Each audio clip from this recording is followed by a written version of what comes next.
Welcome to CSC classes. Please subscribe the channel, like and share this video. Hello everyone, my name is Deepa Arora और आज की इस video में हम बात करने जा रहे हैं एरे के बारे में। प्रीवियस वीडियोस में हमने बात करी है इंट्रोडक्शन टू डेटा स्ट्रक्चर। अगर आपने वो वीडियोस नहीं देखी है तो आप मेरे चैनल पे जाके उन वीडियोस को देख सकते हैं।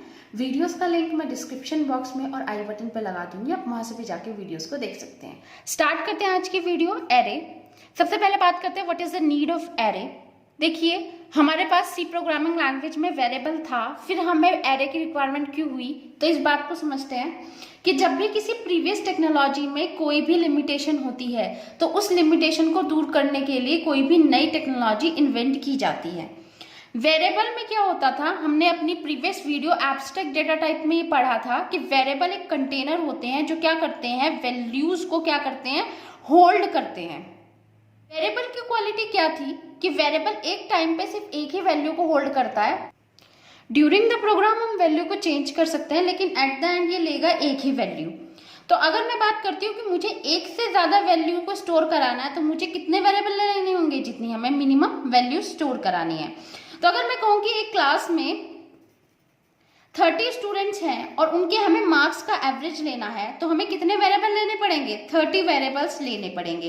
यानी जैसे x1 से लेके x2 से लेके x30 तक। एक तो इतने सारे वेरिएबल्स को लेना, यानी इतने सारे वेरिएबल की जो डिक्लेयर करना वो भी कन्वीनियंट नहीं है। दूसरा, ये जो वेरिएबल्स हैं जैसे कि x1 x2 ऐसे ही यहाँ तक x30 तक, ये सारे वेरिएबल एक दूसरे से क्या होते हैं, इंडिपेंडेंट होते हैं। इनका एक दूसरे से जो रिलेशनशिप है वो हमने रिलेट नहीं कर पाते, एक दूसरे से रिलेशनशिप नहीं दिखा पाते। तो लार्ज अमाउंट ऑफ डेटा को स्टोर करने के लिए एरे का कॉन्सेप्ट आया। ये हम बेसिक ऑफ सी में पढ़ के आ चुके हैं, लेकिन यहाँ पे मैं फिर भी आपको एक ओवरव्यू दे रही हूँ एरे का। आइए बात करते हैं बेसिक कॉन्सेप्ट ऑफ एरे के बारे में। एरे का मतलब होता है collection.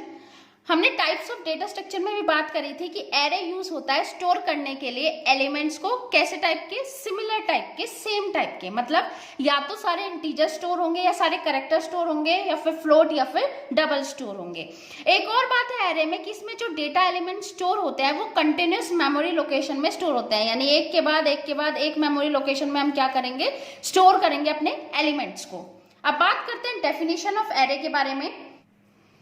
Array is a linear and homogeneous. Linear का मतलब होता है एक लेवल में या फिर एक सीध में। होमोजीनियस का मतलब होता है सिमिलर, यानी एक तरीके के। एक तरीके के कैसे, या तो वो इंटीजर होंगे या करेक्टर होंगे, फ्लोट होंगे या फिर डबल होंगे। ऐसा नहीं होगा कि एक इंटीजर हो, एक करेक्टर हो, एक फ्लोट हो या एक डबल हो। ऐसे डेटा स्ट्रक्चर होता है। ये हम टाइप्स ऑफ डेटा स्ट्रक्चर में भी पढ़ के आ चुके हैं। अगर आपने मेरी वो वीडियो नहीं देखी है तो मैं वीडियो का लिंक डिस्क्रिप्शन बॉक्स में और आई बटन पे लगा दूंगी, आप वहां से जाके इसे देख सकते हैं। होमोजीनियस का मतलब होता है सेम टाइप का, सेम टाइप के elements. An array is a homogeneous. Homogeneous का मतलब होता है एक ही टाइप के, सेम टाइप के, सिमिलर। फिक्स साइज, जो एरे का साइज होता है वो हम जब इनिशियलाइज करते हैं एरे को तो ही उसको क्या कर देते हैं, फिक्स कर देते हैं कि उसमें कितने एलिमेंट आएंगे। क्योंकि ये लीनियर होता है इसलिए जितने भी एलिमेंट होते हैं वो कैसे होते हैं, एक सीक्वेंस में होता है, एक के बाद एक के बाद एक। Sequence collection of element of same type which are allocated continuous in the memory. और ये मेमोरी में कैसे होते हैं, कंटिन्यूस होते हैं, एक के बाद एक के बाद एक। अगर हमने पहला एलिमेंट मेमोरी में, ये एक मेमोरी है कंप्यूटर की, अगर पहला एलिमेंट हमने यहाँ स्टोर किया तो दूसरा एलिमेंट कहाँ स्टोर होगा, यहाँ। ऐसा नहीं होगा कि एक का गैप और फिर एक एलिमेंट स्टोर हो। अगर मैंने लिखा है मेमोरी में हमें 4 प्लेसेस चाहिए तो वो 4 प्लेसेस हमें कहाँ मिलेंगे, मेमोरी में एक साथ मिलेंगे, कंटिन्यूस मिलेंगे। तो ये हमारा क्या होता है, एरे होता है। तो it is simply a grouping of similar data types. Array में सिंपली क्या होता है, एक टाइप के डेटा टाइप की क्या होती है, ग्रुपिंग होती है, या फिर क्या होता है, कलेक्शन होता है। एक टाइप का मतलब है कि या तो वो इंटीजर टाइप के होंगे। इंटीजर कैसे, जैसे जो भी होल नंबर होंगे, जैसे 43 45 ऐसे होल नंबर्स। या वो कोई करेक्टर हो सकता है। करेक्टर कैसे, कोई भी सिंगल अल्फाबेट लाइक ABCD ऐसे कोई भी अल्फाबेट। या वो फ्लोट नंबर्स हो सकते हैं। फ्लोट कैसे, जिनमें डेसिमल पॉइंट आए, लाइक 43.5 90.5 ऐसे कोई भी नंबर हो सकते हैं। यानी सिमिलर डेटा टाइप होंगे और उनका क्या होगा, ग्रुप होगा। कोई भी सिंगल आइटम नहीं, उनकी ग्रुपिंग होगी, ठीक है। और ये किस चीज को रिप्रेजेंट करते हैं? लिस्ट ऑफ नंबर्स को। लिस्ट ऑफ नंबर्स का मतलब बहुत सारे नंबर्स को रिप्रेजेंट करते हैं और इनका सिर्फ एक नेम होता है। जैसे कि मैंने एरे का नाम दिया ए, तो उन ए से ही वो सारे जितने भी नंबर्स होंगे वो सब क्या होंगे? रिप्रेजेंट होंगे। कैसे रिप्रेजेंट होंगे, कैसे इनिशियलाइज होंगे, देखते हैं। एरे कलेक्शन होता है होमोजीनियस यानी सेम टाइप के एलिमेंट का, और ये रेफर होते हैं कॉमन नेम से। अब क्या होता है कि ये एक एरे का इनिशियलाइजेशन है। इसमें हमने बताया कि ये है इसका डेटा टाइप, ये है एरे का नेम, और ये जो यहाँ पे है ये साइज को बताता है। इसे हम इसका इंडेक्स भी कहते हैं या फिर सबस्क्रिप्ट भी बोला जाता है। अब बात करते हैं, अगर हमने लिखा है यहाँ पे इंटीजर A5, तो जैसे ही हम ये इनिशियलाइज करते हैं मेमोरी में क्या होता है, 5 जो स्पेस है वो क्या हो जाते हैं? क्रिएट हो जाते हैं। और किसके नाम से साइन कर दिए जाते हैं? ए के नाम से। और इनका टाइप कैसा होता है? इंटीजर। इंटीजर क्या लेता है? 2 बाइट्स लेता है। तो इनका जो हमारा एक सेल है, इसका जो साइज होगा वो क्या होगा? 2 बाइट्स होगा। तो मेमोरी में टोटल ये कितने बाइट्स लेंगे? क्योंकि ये 1 2 3 4 5 है, यानी 5 × 2 बाइट्स ये क्या करेंगे? मेमोरी में ऑक्यूपाई कर लेंगे। अब जो फर्स्ट हमारा नंबर होता है वो कहां से स्टार्ट किया जाता है? 0 से। फिर क्या होता है? 1, फिर क्या होता है? 2, 3 और 4, यानी जो लास्ट एलिमेंट होता है वो क्या होता है? यानी ये जो साइज हो गया -1। कहां से स्टार्ट करते हैं? हम 0 से स्टार्ट करते हैं और कहां तक जाते हैं?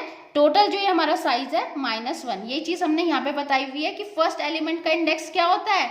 0, और लास्ट एलिमेंट का क्या होता है? 1 less than the size of the array. Size of the array अगर 5 है तो लास्ट एलिमेंट कहां तक जाएगा? 4 तक जाएगा। Initialization and declaration of an array, ये मैं अभी ऊपर बता भी चुकी हूँ। इसका सिंटेक्स क्या होता है? सिंटेक्स का मतलब होता है स्ट्रक्चर, लिखने का तरीका। सबसे पहले हम लिखते हैं डेटा टाइप कि ये इंटीजर टाइप है, कैरेक्टर टाइप है, फ्लोट है या फिर डबल है, किस टाइप का है ये लिखते हैं। उसके बाद जो एरे का नेम है जिससे पूरा की पूरी जो कलेक्शन है वो रिप्रेजेंट होगी वो आती है। उसके बाद हम यहाँ पे क्या लिखते हैं? उसका साइज, कि मेमोरी में वो कितने स्पेस लेगा, यहाँ पे हम वो लिख देते हैं। जैसे कि एग्जांपल के लिए इंटीजर क्या है? डेटा टाइप है कि इसमें जितने भी वैल्यूज आएंगी वो कैसी होंगी? वो होल नंबर्स होंगी। ए है एरे का नेम, एंड जो 4 है that is the data element. कितने आएंगे उसके अंदर? 4 डेटा एलिमेंट आएंगे। मेमोरी में वो कितना स्पेस लेगा? 4 लेगा। ये किसके नाम से स्टोर हो जाएगा? ए के नाम से। यहाँ पे कुछ कोड्स दिए हुए हैं जो बता रहे हैं कि कैसे हम इनिशियलाइज और डिक्लेयर कर सकते हैं अपने एरे को। जैसे हम इनिशियलाइज करते हैं उसके बाद कैसे हम डिक्लेयर कर सकते हैं अपने एरे को। सबसे पहले जो हमारा कोड है उसमें लिखा है कि इंटीजर कोड्स 10 और फिर कुछ वैल्यूज दी हुई है। इंटीजर बता रहा है कि डेटा टाइप क्या है हमारे एरे का? इंटीजर। ये है एरे का नेम, और ये क्या बता रहा है कि मेमोरी में कितना स्पेस आएगा? 10। यानी जैसे ही ये हम लिखेंगे तो मेमोरी में क्या स्पेस हो जाएगा? 10 स्पेस क्या हो जाएंगे? क्रिएट हो जाएंगे। और इसका जो नाम होगा एरे का वो क्या हो जाएगा? कोड। और ये इंटीजर है तो एक सेल का साइज क्या होगा? 2 बाइट। और यहाँ पहली वैल्यू क्या आएगी? 10, दूसरी 20, फिर 30, फिर 40, फिर 50, फिर 60, फिर 70, फिर 80 और फिर 90, और फिर यहाँ पे क्या आ जाएगा? 100 आ जाएगा। तो ऐसे क्या होगा? हर सेल को ये वैल्यूज क्या हो जाएगी? असाइन हो जाएगी। हमने यहीं पे क्या कर दिया? वैल्यूज को भी डिक्लेयर कर दिया इन्हें इनिशियलाइज करने के साथ में एरे को। इसका इंडेक्स 0 होगा, इसका 1 2 3 4 5 6 7 8 एंड 9, यानी टोटल कितने एलिमेंट हो गए? 10 एलिमेंट। इंडेक्सिंग कहाँ से स्टार्ट होगी? 0 से, और एक साइज से एक कम होगी यानी 9 होगी।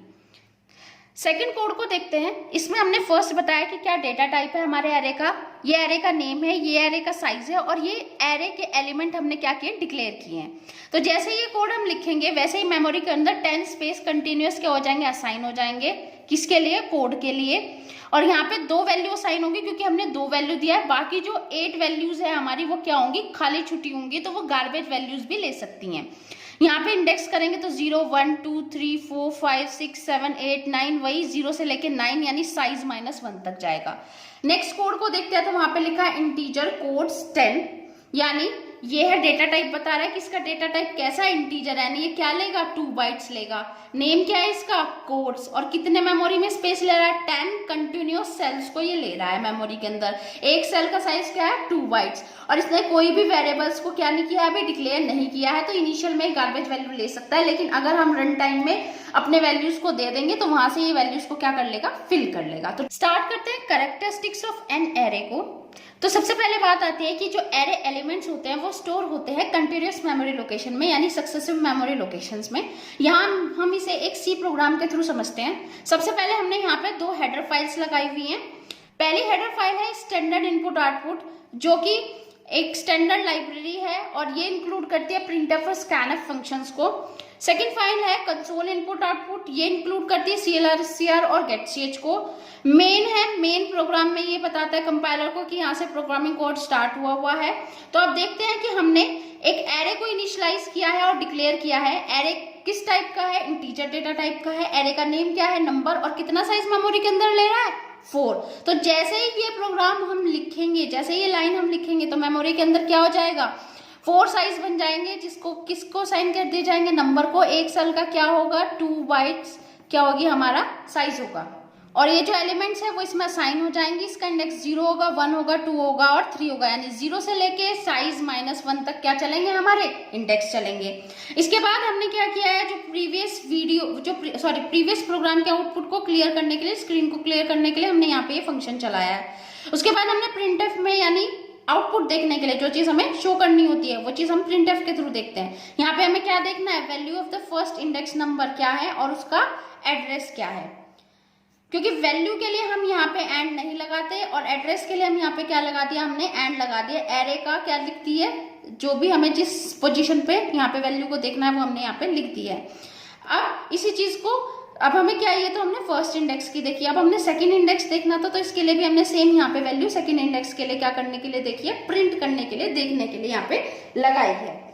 उसके बाद यहाँ पे हमने getch लगा दिया है, यानी ये स्क्रीन को तब तक रोके रखेगा, आउटपुट को हमें तब तक शो करेगा जब तक हम एंटर बटन प्रेस नहीं करते हैं, और हमने ऐसे बंद कर दिया। तो अभी हमने देखा था कि जैसे ही हमने नंबर लिखा था और यहाँ पे मेमोरी को इनिशियलाइज किया था, तो मेमोरी में कुछ ऐसे वैल्यूज क्या हो गई थी, स्टोर हो गई थी। तो सबसे फर्स्ट इंडेक्स पे हमारा क्या है, 1, और सेकंड इंडेक्स पे क्या है, 2, और इन दोनों की जब मेमोरी लोकेशन प्रिंट होके आई तो वो क्या आई, देखिए आप, कंटिन्यूअस आई है। दोनों के बीच में कितने का डिफरेंस है, 2 बाइट्स का, क्योंकि ये लेगा 2 बाइट्स। अगर ये मेमोरी लोकेशन ले रहा है 65518, तो इसमें जब हम 2 प्लस करेंगे तो क्या हो जाएगा, 65520। तो देखिए यहाँ पे क्या है, कंटिन्यूअस मेमोरी लोकेशन आई। इसी तरह से देखिए मेमोरी में ऐसे स्टोर हो गया है। सेकेंड जो इसके कैरेक्टरिस्टिक्स है एरे की, वो क्या है कि एरे खुद में क्या होता है, पॉइंटर होता है। मतलब अगर मैंने लिखा नंबर, तो नंबर किसे पॉइंट करेगा, वो जो 4 एलिमेंट है उन सबको क्या करेगा, पॉइंट करेगा। बात करते हैं एरे के थर्ड कैरेक्टरिस्टिक्स की। जितने भी एलिमेंट्स होते हैं एरे के अंदर वो शेयर करते हैं सेम नेम को। जैसे कि एक एरे इंटीजर नंबर 4, यानी इनका साइज क्या है, 4, मेमोरी में स्पेस लेगा 4 की, और यहाँ पे अगर कोई वेरिएबल स्टोर किया है 1 2 3 4, तो ये सारे जो वेरिएबल हैं ये शेयर करेंगे एक ही नाम, नंबर, लेकिन ये एक दूसरे से कैसे डिफरेंट होंगे, इनके इंडेक्स नंबर से। यानी नंबर 0 पे क्या होगा, 1, नंबर 0 पे 1, नंबर 1 पे 2, नंबर 2 पे 3, नंबर 3 इंडेक्स पे क्या होगा हमारा, 4 होगा। इसके बाद फोर्थ कैरेक्टरिस्टिक्स क्या आती है कि जो अमाउंट ऑफ मेमोरी होता है एरे के लिए वो किस पे डिपेंड करता है कि उसका क्या डेटा टाइप है और उसमें कितने नंबर ऑफ एलिमेंट है। डेटा टाइप अगर इंटीजर, ये हम पढ़ के आ चुके हैं बेसिक्स ऑफ सी में, इंटीजर कितने मेमोरी को लेता है, 2 बाइट्स को, कैरेक्टर कितने लेता है, 1 बाइट। इसी तरह सारे डेटा टाइप की क्या होती है, अपनी अपनी मेमोरी होती है। फॉर एग्जाम्पल ये जो एरे है इसमें एक सेल ले रहा है 2 बाइट्स, और टोटल कितने एलिमेंट है इस एरे में, 4, यानी 4 multiply by 2 is equal to 8। ये कितने बाइट्स लेगा, 8 बाइट्स लेगा। तो इस पे एक फॉर्मूला भी है जिसपे कई बार एक न्यूमेरिकल पूछा जाता है कि what is the total bytes, कितनी लेगा मेमोरी में कोई भी एरे। तो अगर ये एक इंटीजर टाइप का कोई भी एरे है तो एक सेल किसे रिप्रेजेंट करती है, 2 बाइट्स को, यानी that is a data type. ये क्या है हमारा डेटा टाइप। और फिर देखेंगे हम कितने एलिमेंट्स हैं इस एरे में, 1 2 3 4, यानी 4 एलिमेंट, यानी 4 multiply by 2 that is equal to 8 bytes. ये क्या होगा, ये एरे लेगा। तो फॉर्मूला हमारा क्या बना कि साइज ऑफ डेटा टाइप, ये डेटा टाइप क्या है, इंटीजर है, और इंटीजर का साइज क्या होता है 2 multiply size of array, array का साइज कितना है हमारा 4 1 2 3 4 that is equal to 8 bytes, यानी ये क्या लेगा 8 बाइट्स लेगा। नेक्स्ट जो हमारी कैरेक्टरिस्टिक्स है वो क्या है कि अगर हम एरे को डिक्लेयर कर देते हैं स्टैटिक, स्टैटिक एक कीवर्ड होता है, ये भी आप बेसिक ऑफ सी में पढ़ के आ चुकी हो। तो जो हमारे एलिमेंट है वो कहां से इनिशियलाइज होंगे, 0 से इनिशियलाइज होंगे। इसके बाद एक और बात है कि अगर जैसे कि हमने थर्ड एग्जांपल में पढ़ा था जब हमने इनिशियलाइज किया था एरे को, कि अगर हमारे पास इंटीजर है, कोट्स है, और हमने यहाँ पे लिख दिया 10, लेकिन हमने अभी यहाँ पे क्या नहीं दी है, वैल्यूज नहीं दी है यहाँ पे, ठीक है। अगर हम रन टाइम पे वैल्यूज देना चाहते हैं तो तब तक कौन सी वैल्यूज इस एरे के अंदर जाएंगी, तब तक गार्बेज वैल्यूज क्या होंगी इस एरे के अंदर जाएंगी। गार्बेज वैल्यूज आप पढ़ के आ चुके हो सी लैंग्वेज में। अब बात करते हैं एरे में क्या क्या टर्मिनोलॉजीज यूज होती हैं, ठीक है। सबसे पहले साइज हम पढ़ के आ चुके हैं, हम क्या लिखते हैं साइज। साइज क्या बताता है कि उस एरे में कितने नंबर ऑफ एलिमेंट आएंगे, यानी नंबर ऑफ एलिमेंट उस एरे में, या फिर हम कह सकते हैं कैपेसिटी। अगर मैंने लिखा इंटीजर A4 तो ये 4 उसका क्या है, साइज है। ये क्या बताएगा कि एरे के अंदर 4 एलिमेंट आ सकते हैं मैक्सिमम, और ये उसकी क्या बता रहा है, कैपेसिटी। ये किससे रिप्रेजेंट होता है, ये जो हमारा स्क्वायर ब्रैकेट होता है इससे रिप्रेजेंट होता है। सेकेंड है हमारा टाइप। टाइप हम पढ़ चुके हैं कि हम सबसे पहले क्या बताते हैं कि किस टाइप का एरे है, यानी इंटीजर है, कैरेक्टर है, डबल है या फ्लोट है, किस टाइप का हमारा क्या है एलिमेंट उस एरे के अंदर क्या होंगे, स्टोर होंगे। थर्ड टर्मिनोलॉजी है बेस। बेस का मतलब ये है कि एरे कहाँ से स्टार्ट होगा। तो हम देखते हैं एरे का जो इंडेक्सिंग स्टार्ट होती है वो कौन से एड्रेस से स्टार्ट होती है, दैट इज 0 से स्टार्ट होती है, ठीक है। हमारा फोर्थ जो terminology that is index. Index का मतलब ये है कि ये जो हम यहाँ पे वैल्यूज डालते हैं जैसे कि 0 1 2 3, ये इसके क्या होते हैं, इंडेक्सेस होते हैं हमारे एरे के। लास्ट टर्मिनोलॉजी हमारी आती है रेंज। रेंज में हम क्या देखते हैं कि जो हमारा x था यानी इंडेक्स की वैल्यू है वो कहाँ तक वेरी करती है, 0 से लेके वो कहाँ तक जाती है। जैसे अगर मैंने लिखा कि एक एरे है A, उसके अंदर कितने एलिमेंट है 100, तो वो कहाँ से उसका इंडेक्स जाएगा 0 से लेके 99, तो ये इसकी रेंज है 0 से 99। अगर एक एरे है जिसमें एलिमेंट स्टोर हो रहे हैं 4, तो उसकी रेंज कहाँ से कहाँ तक होगी 0 to 3। अगर एक एरे है जिसमें एलिमेंट स्टोर हो रहे हैं 5, तो उसकी रेंज कहाँ से कहाँ तक होगी 0 से 4 तक। अब बात करते हैं memory representation of an array, ठीक है। तो अब क्या होता है, हम पढ़ के आ चुके हैं, अभी हमने डेफिनेशन में भी पढ़ा है कि एरे जो है मेमोरी में वो कैसे स्टोर होता है, कंटिन्यूअस मेमोरी लोकेशन में स्टोर होता है। अब ये जो मेमोरी के सेल होते हैं इनका जो साइज होता है वो किस पे डिपेंड करता है कि कैसा डेटा टाइप है। अगर वो इंटीजर है तो वो कैसा साइज लेगा, 2 बाइट्स लेगा। कैरेक्टर होगा तो 1 बाइट लेगा। तो ये किस पे डिपेंड करेगा कि हमारा कैसा डेटा टाइप है। हमेशा जो एलिमेंट होंगे आप इसे ऐसे भी शो कर सकते हैं, या फिर इस टाइप से भी, हॉरिजॉन्टल या वर्टिकल, कैसे भी टाइप में आप इसे शो कर सकते हैं। तो ये जो मेमोरी में सेल्स होंगे ये सारे क्या होंगे, कंटिन्यूअस होंगे। ये सब चीजें हम पढ़ के आ चुके हैं। अब एक एग्जाम्पल देख लेते हैं। अगर हमारा एक एरे है जिसका नाम क्या है डेटा, उसमें कितने एलिमेंट है 6, और उसमें हमें क्या करना है 0 इंडेक्स पे क्या स्टोर करना है 247, ऐसे ही हमने 5 इंडेक्स तक दिखा दिया, हमें क्या स्टोर करना है 156। तो सबसे पहले मेमोरी में क्या होगा, एक 6 साइज का 6 एलिमेंट के साइज का क्या होगा, एक एरे क्रिएट हो जाएगा जिसका नाम क्या होगा डेटा। उसमें पहला इंडेक्स क्या होगा 0 होगा, और वो कहां तक जाएगा साइज -1 तक, यानी 6 - 1 यानी 5 तक जाएगा। उसके अंदर जो पहला इंडेक्स है उस पर क्या स्टोर होगा, यानी डेटा 0 पे स्टोर होगा 247, डेटा 1 में स्टोर होगा 56, डेटा 2 पे स्टोर होगा 429, डेटा 3 पे स्टोर होगा 135, डेटा 4 पे स्टोर होगा 87, और डेटा जो 5 है उस पर स्टोर होगा 156। बात करते हैं बेनिफिट्स ऑफ एरे के बारे में। तो बेनिफिट की बात क्या है कि एक तो जो हमारा एरे वो रिप्रेजेंट करता है ऑल सॉर्ट्स ऑफ लिस्ट को। सेकंड थिंग क्या है कि ये जो एरे है ये इंप्लीमेंट करता है अदर डेटा स्ट्रक्चर्स को भी, जैसे स्टैक में भी यूज होता है इंप्लीमेंट करने में, क्यू में भी, हीप में भी। जो स्टैक और लिंक लिस्ट है वो दोनों चीजें यूज होती है स्टैक, क्यूज, इन सबको इंप्लीमेंट करने के लिए प्रोग्रामिंग में। तो ये एरे इंपॉर्टेंट डेटा स्ट्रक्चर है। अब बात करते हैं लिमिटेशंस की। लिमिटेशंस यानी उसकी जो भी हमारा ड्रॉबैक है, जो भी लिमिटेशंस है वो बात करते हैं। तो सबसे पहली बात कि हमें सबसे पहले ये पता होना चाहिए कि हमें कितने नंबर ऑफ एलिमेंट्स की रिक्वायरमेंट है, क्योंकि हमने देख लिया है कि एरे में क्या होता है, एरे एक स्टैटिक डेटा स्ट्रक्चर होता है, तो उसमें हमें पहले ही बताना पड़ता है उसका क्या साइज। तो हमें पता होना चाहिए पहले से कि कितने नंबर ऑफ एलिमेंट की हमें रिक्वायरमेंट है। बात करते हैं सेकंड लिमिटेशन की एरे की, तो ये एरे क्या होता है, स्टैटिक स्ट्रक्चर होते हैं। अगर मैंने मेमोरी में 10 इनिशियलाइज कर दिया तो मेमोरी में उस एरे के लिए कितने जो सेल्स है वो रिजर्व हो जाएंगे, 10 रिजर्व हो जाएंगे। उन्हें ना हम रिड्यूस कर सकते हैं ना ही एक्सटेंड कर सकते हैं। थर्ड ड्रॉबैक की बात करें तो एलिमेंट जो होते हैं वो कंटिन्यूस मेमोरी लोकेशन में स्टोर होते हैं। अगर हमारे मेमोरी में 10 का साइज कंटिन्यूस है तो ये एलिमेंट क्या होंगे, स्टोर होंगे। जहां भी 10 सेल्स इकट्ठे आएंगे, कंटिन्यूस आएंगे, वहीं पे क्या होंगे, हमारे ये मेमोरी लोकेशन क्या होगी, उस एरे को असाइन होगी। तो इसकी वजह से क्या होगा, जो इंसर्शन है यानी डेटा का जो हम इंसर्शन करते हैं या फिर डिलीशन करते हैं वो बहुत टाइम कंज्यूमिंग होगा। जब हम ऑपरेशंस देखेंगे एरे के ऊपर तब हम ये देखेंगे कैसे ये टाइम कंज्यूमिंग होगा। बात करते हैं एप्लीकेशंस ऑफ एरे के बारे में। सबसे पहले एप्लीकेशन है कंटिन्यूअस मेमोरी एलोकेशन। हमें पता है जैसे ही एरे को हम इनिशियलाइज करते हैं वो मेमोरी में कंटिन्यूअस स्पेस ले लेता है। इसकी वजह से बार बार पॉइंटर्स का जो ओवरहेड है वो कम हो जाता है। हम सिर्फ एक ही पॉइंटर लेते हैं जो क्या होता है एरे का नेम, वो उन सारे के सारे एलिमेंट्स को क्या करता है, पॉइंट करने का काम करता है। इसी की वजह से ये बहुत ही सिंपल डेटा स्ट्रक्चर होता है।